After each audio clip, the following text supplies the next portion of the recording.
بھابھی نے دیور کے ساتھ ایسا کیا کہ سب حیران رہ گئے۔ ایک لڑکا تھا جس کا نام علی تھا۔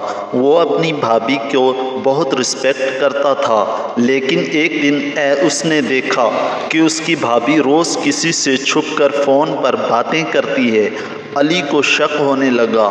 ایک دن اس نے چھپکے سے بھابھی کا پیچھا کیا اور جو اس نے دیکھا وہ دیکھ کر اس کے ہوش اڑ گئے۔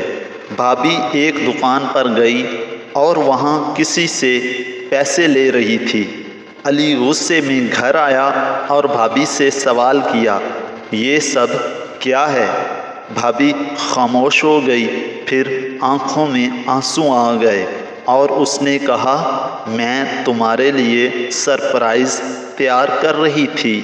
پتہ چلا وہ علی کے لیے برتھ ڈے گفٹ کے لیے پیسے جمع کر رہی تھی۔ علی شرمندہ ہو گیا اور اس نے بھابھی سے معافی مانگی۔ اگر آپ علی کی جگہ ہوتے تو کیا کرتے؟ کمنٹ میں ضرور بتائیں، اور کہانی اچھی لگی تو چینل کو سبسکرائب کریں۔